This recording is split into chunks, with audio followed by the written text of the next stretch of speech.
ये नाम रख दिया, ये माँ, ये बेटा, ये तेरी जाति, ये सब बाहर से आता है। इसी के सहारे फिर अपने आदमी बच्चे को जैसा बोल देगा, फिर वो ही मानते मानते उसके लिए सच्चा हो जाता है, जबकि वो चीज़ सबके लिए सच्ची नहीं है। तुम्हारे लिए भी सारी चीज़ सच्ची नहीं है, लेकिन सच्चा एक है व्यवहार का और एक सच्चा है बराबर हमेशा वाला। तो जो व्यवहार का सत्य है वो व्यवहार में काम करेगा, लेकिन जो परमानेंट हमेशा का वास्तविक सत्य है वो तुम्हारा अपना है। व्यवहार में तुम कहीं बेटे, कहीं भाई, कहीं बाप, कुछ हो, पर इनमें से कोई सच्चे हो व्यवहार में ही हो। बाकी ये सारे एक में ही घटते हैं और एक समय ये सारे हटा दिए जाते हैं, लेकिन तुम उस समय रहते हो जो बराबर रहता है, पहले भी था, अभी भी है, आगे भी रहेगा। उसको बोलते हैं हमारे शास्त्रों में सत्य। सत्य का मतलब सतत गमने, जिसका कभी भी अभाव ना हुआ है, ना होगा, ना होता। बाकी सभी चीज़ें बदल रही हैं, लेकिन आप भी बदल रहे हो क्या?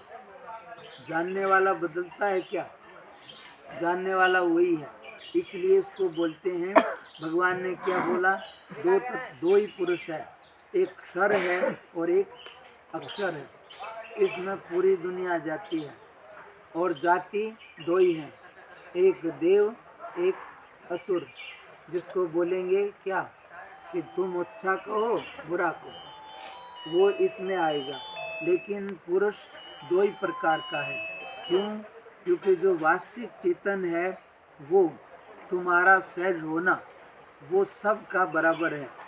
वो किसी का भी गाढ़ नींद में जाने के बाद किसी को कोई अलग नहीं रहता है, उससे जैसे जुड़ोगे वही होगा।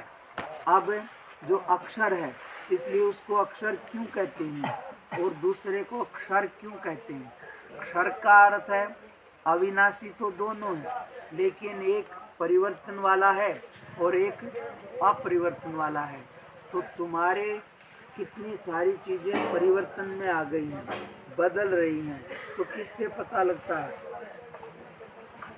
तुम्हारे जीवन में कितनी चीज़ें बदल गई, तो किससे बताते हो? बताते हो कि नहीं? काहे से बताते हो? तुम्हारे अंदर एक ऐसा तत्व है जो कि बदलता नहीं है, तभी तुम बता पाते हो।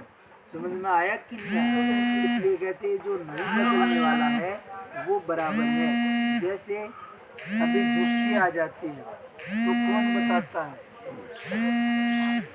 यदि तुम्हें झुक्की आ गई हो तो बताएगा कौन? कोई ना कोई अंदर जाग रहा है, तभी बताता है। बाकी बोलने वाले को सबको झुक्की आ जाती है, पर उन सबको जो जानता है उसको कभी झुक्की नहीं आती।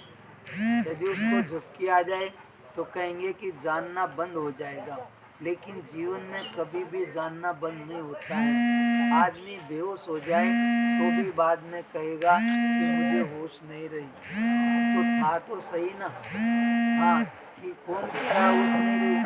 बोलने वाले यंत्रों में गड़बड़ आई है, तुम्हारे में नहीं आई, तुम बराबर हो। लेकिन हम इन यंत्रों के माध्यम से जब अपने को समझने लगते हैं तो फिर हम वही रहते हैं, लेकिन फिर भी हमें क्या लगेगा, अब मैं बदल गया, शरीर में कमी आई, तुम्हारे में नहीं आई। जैसे एक माता जी मेरे से बोली कि महाराज मेरे को कम दिखने लग गया।